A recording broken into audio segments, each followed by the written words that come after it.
I visited my grandma without warning. The moment she opened the door, every bit of color drained from her face. Instead of smiling or asking why I hadn't called, she grabbed my wrist with trembling fingers and whispered, "Get inside. Hurry. Hide right now." Before I could ask what was happening, she shoved me behind the old pantry door. My heartbeat pounded so loudly I was certain whoever was outside could hear it. The house smelled of fresh bread and lavender, but underneath it lingered something else. Fear.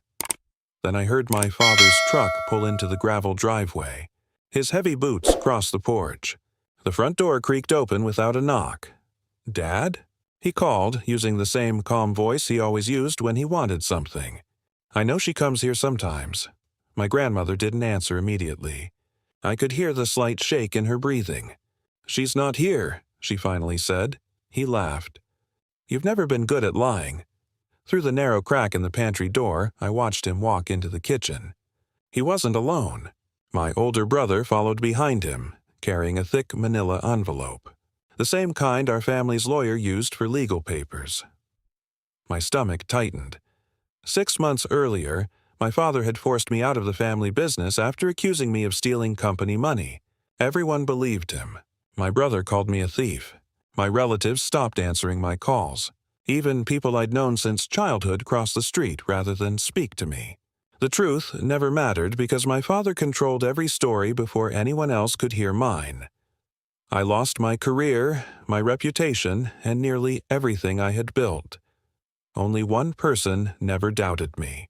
My grandmother. She gave me a spare key to her house, slipped grocery money into my jacket when she thought I wasn't looking, and always ended every visit with the same quiet promise. "Truth doesn't hurry," she'd say, "but it always arrives." As I watched my father glance around the room with cold, calculating eyes, I realized this visit had nothing to do with family. He wasn't looking for his mother. He was hunting for me. And, judging by the envelope in my brother's hands, they believed they were only minutes away from finishing what they had started. My name is Ethan, and for most of my life, I believed that working harder than everyone else would eventually earn my father's respect.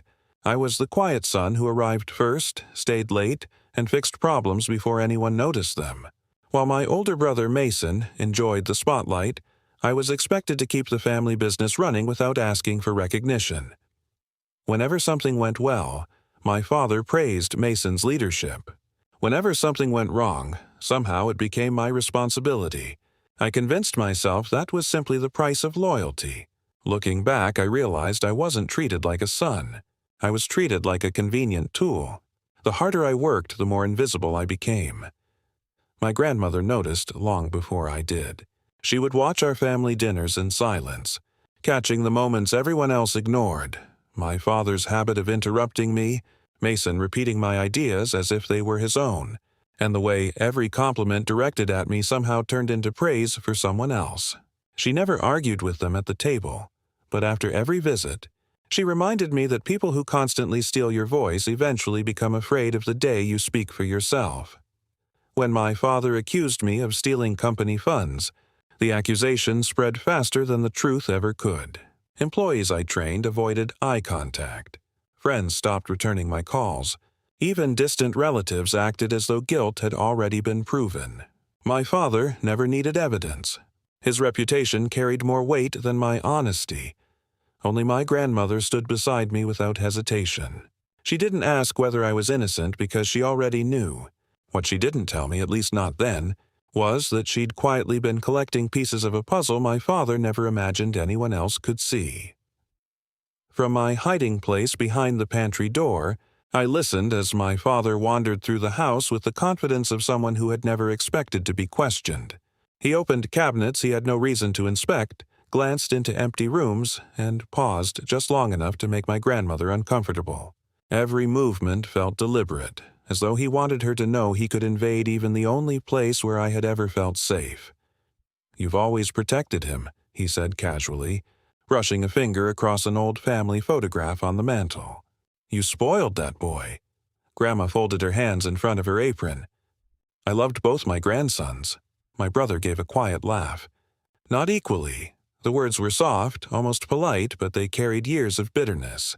Mason had always known how to wound people without raising his voice. He would smile while questioning my judgment in business meetings, then apologize afterward if anyone noticed. He borrowed my ideas before presentations and accepted congratulations without a trace of guilt. If I objected, I was called sensitive. If I stayed silent, everyone assumed I agreed. That pattern followed me everywhere. At family gatherings, my father introduced Mason as the future of the company while referring to me as the dependable one, a title that sounded like praise, until I realized it meant I was expected to do the work without receiving the credit.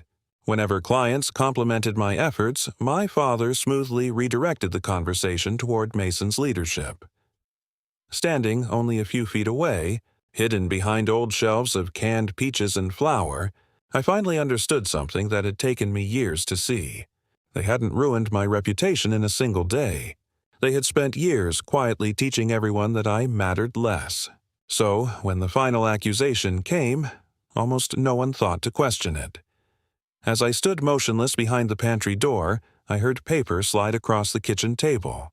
My father spoke with the calm certainty that had fooled people for years. "If he shows up, have him sign these. Tell him it's the only way to avoid court." I didn't need to see the documents to understand the trap. He wasn't trying to settle anything. He wanted my signature on papers that would make his lies permanent and erase any chance I had of reclaiming my name. For the first time, I stopped thinking about proving him wrong.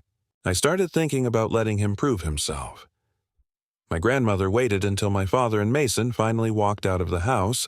The sound of the truck fading down the road was followed by a long silence before she unlocked the pantry door. Without saying a word, she placed a small wooden box on the kitchen table. Inside were neatly labeled flash drives, handwritten notes, dated bank statements, and copies of emails she had quietly gathered over the past year. She had suspected the missing company money wasn't stolen. It had simply been moved by someone who believed no one was paying attention. "I've been waiting," she said softly, "for the day you were ready to stop defending yourself and start showing the truth." As I looked through the evidence, something inside me settled. I wasn't angry anymore. I finally had what I needed, and this time I wasn't going to confront my father. I was going to let the facts do it for me. I didn't rush to the police, confront my father, or warn my brother. People like them expected emotional reactions because emotions could be dismissed. Evidence could not. Over the next 2 weeks, I treated the contents of my grandmother's wooden box like a professional audit instead of a family argument. Before joining the family business, I had earned my accounting certification and spent years overseeing internal financial records. That experience allowed me to recognize patterns that most people would overlook. Every transfer, invoice, and altered ledger told part of the same story. I copied every document, preserved the originals, and created a clear timeline showing when the missing funds had been redirected and who had authorized each transaction. My grandmother's handwritten notes filled in the gaps, while archived emails revealed instructions my father believed had been permanently deleted. Rather than accusing anyone publicly, I arranged a confidential meeting with the attorney who had once handled the company's compliance reviews. I asked only one question: whether the evidence met the standard for an independent forensic examination. After several hours of reviewing the files, the attorney quietly nodded. "It deserves to be investigated." That was all I needed to hear. From that moment forward, I stopped trying to convince relatives that I was innocent. I let the legal process begin without fanfare, knowing that carefully documented facts would carry far more weight than another emotional family confrontation. The truth had finally been organized, protected, and placed exactly where it could no longer be ignored. The investigation began without my father knowing I had anything to do with it. An independent forensic accountant was appointed to review the company's financial records after the attorney submitted the documentation through the proper legal channels. No dramatic accusations were made. No one stormed into the office. The process unfolded exactly as professional investigations should, quietly and methodically. For several weeks, my father carried on as though nothing had changed. He chaired meetings with his usual confidence, while Mason continued presenting himself as the future of the company. They smiled at employees, signed paperwork, and spoke about expanding the business, completely unaware that every financial record was being examined against bank statements, archived emails, and authorization logs. Then the report was completed. The missing money had never passed through my accounts. Instead, it traced back to a series of transactions approved under my father's authority and concealed through records that Mason had helped prepare. Their own signatures, emails, and accounting entries connected every piece of the scheme without requiring a single accusation from me. I wasn't even in the building when the board called the emergency meeting. Later that afternoon, my phone rang. An old coworker spoke only one sentence. "They finally know the truth." I thanked him, ended the call, and sat quietly on my grandmother's porch as the evening sun settled over the fields. I felt no urge to celebrate. Watching the sky change colors was satisfying enough. For the first time in a long while, my silence wasn't protecting their lies. It was protecting my peace. The weeks that followed were quieter than I expected. My father resigned before the board could remove him publicly, and Mason disappeared from the office almost overnight. Relatives who had ignored my calls suddenly wanted to explain why they had believed the accusations. Some claimed they had been misled. Others insisted they had always hoped I was innocent. I listened politely, but I no longer felt responsible for making them feel better. Former co-workers reached out one by one. A few apologized for avoiding me. Others admitted they had questioned the story from the beginning, but had been too afraid to challenge my father. Their honesty meant more than rehearsed excuses, because it reminded me how easily fear can silence decent people. The company offered me my position back along with a public statement clearing my name. I accepted the statement but declined the job. Returning would have restored my career, yet it would have tied my future to the place where my integrity had been treated as expendable. Some chapters deserve closure, not continuation. The greatest change wasn't financial or professional. It was personal. For years, I measured my worth by whether my father respected me. When the truth finally surfaced, I realized his approval had never been the standard I should have chased. That's why this story matters. Not because lies were exposed, but because waiting for someone who refuses to value you can quietly steal years of your life. The day you stop seeking their permission is often the day you finally begin living for yourself. The investigation changed my life, but not in the way I once imagined. I had spent years believing justice would feel like triumph, that exposing my father would somehow erase every sleepless night and every moment I questioned my own worth. Instead, the truth brought something far quieter. It brought peace. My grandmother often sat with me on her porch in the evenings, watching the sun disappear beyond the fields. We rarely spoke about court filings, financial reports, or the family members who had drifted away. Those things had already taken enough of our lives. Instead, we talked about tomorrow, about buying a small accounting practice where honesty mattered more than family influence, and about building a future that belonged to me alone.